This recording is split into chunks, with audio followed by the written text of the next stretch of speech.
Today I'm reviewing a new shell for Battlefield 4. It's called the Staff Shell. What it is an airburst shell that when fired from your tank actually flies a little bit on the inertia from the actual barrel of the tank.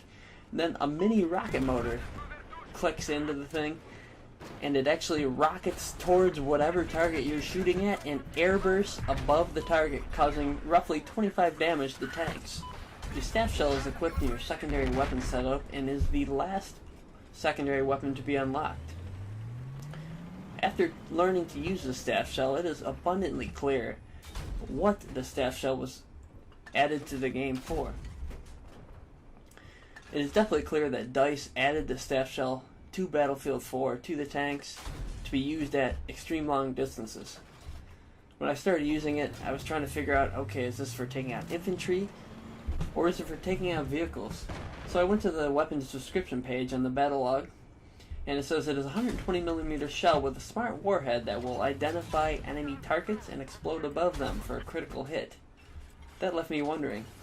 So I went out and tested it out, and I was rather unsuccessful in getting it to take out enemy infantry without a direct hit. For taking out tanks, LAVs, and just jeeps at long distances, it was absolutely an awesome success. So after figuring out that the Staff Shell was strictly a long distance shell, I took it into battle and tried it out.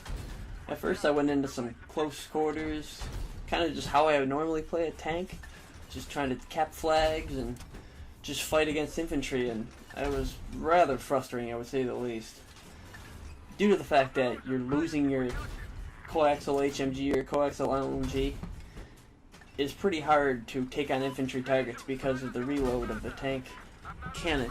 So instead of being able to hit a tank or a target with your main cannon and then be able to quickly switch over to a light machine gun or heavy machine gun and hit any infantry that may be in the area, you can no longer do that because with the Staff Shell installed as your secondary weapon, you have to wait for the cannon to reload with the Staff Shell in order to be able to use it. In a lot of situations when I ran into this problem where I had an infantry kind of pestering me or I had a vehicle that I just destroyed and it got jumped out, I would actually hit the F2 button, switch over to the gunner's seat and hit him with the 50 cal machine gun, which is the turret gunner, and then switch back to the driver's seat and continue on in the tank.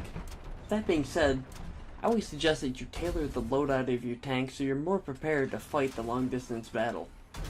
What I did actually was I switched out the HE shell for the Savage shell for my main cannon because the Savage shell travels quite a bit quicker, and it does close to the same amount of damage. I also switched the reactive armor out for the autoloader because I wouldn't be obtaining so much damage quickly because I'm farther away from the enemy. So I figured I could get away if I actually did get hit. So the autoloader would help me put more rounds downrange quicker. When considering the Staff Shell, you should also consider map selection. I personally would not use this shell on any other map but Gulmode Railway at this point. All the other maps with tanks such as Zavid 311 or Siege of Shanghai just have too many close quarter situations where you would be at a disadvantage when many infantry get around you, or you wouldn't be able to maneuver your tank quick enough to get away from them. When firing the Staff Shell, it is important to elevate the shell just above the vehicle you're shooting at. It travels in a straight line due to the fact that the rocket motor on the shell makes it travel on a straight plane. So lift your cannon up just above the vehicle you're shooting at and fire the shell. That way you can make sure that the airburst function on the shell operates properly to get the most damage. When selecting targets to shoot the Staff Shell at, it is important to select targets that are either stopped or moving slowly. Targets that are moving quickly are quite a bit harder to hit due to the fact that you have to judge the time it will take the shell to fire and get to the target, and for the target to move to that point. It is doable, but it is quite a bit harder and will take quite a bit more practice to obtain that kind of skill. I personally just tried to choose targets that were sitting still, but I was able to hit a few targets around the move, which is pretty gratifying, honestly. And I think the biggest advantage of the Staff Shell is you can actually hit targets that go behind banks. You can hit targets that kind of slip behind a little wall or behind an embankment and you do them damage and really don't know what's going on. I had many players ask me, what kind of shell is that? Because most players, the game is pretty new right now, so most people don't have it unlocked to understand what it does. Because they would go behind something and I'd actually hit them 2 or 3 times and kill them from what would seem to be like a spot where only a player using some kind of aimbot could hit you. But no, in all reality, you're just using an airburst shell that hits them.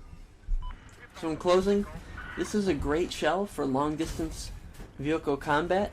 I think somebody who takes the time and learns the vehicle trajectories could really make good use of this shell for taking out tanks at longer distances. I'd like to thank you all for watching this video. My name is Noodle. Until next time, use your noodle.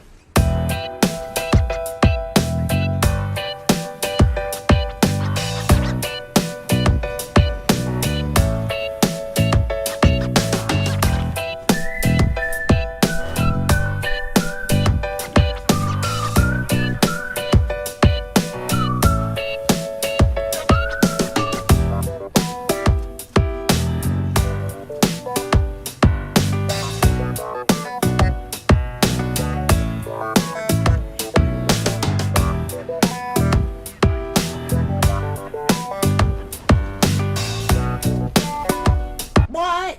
Oh, you gotta be kidding me. I got diced. Oh, come on.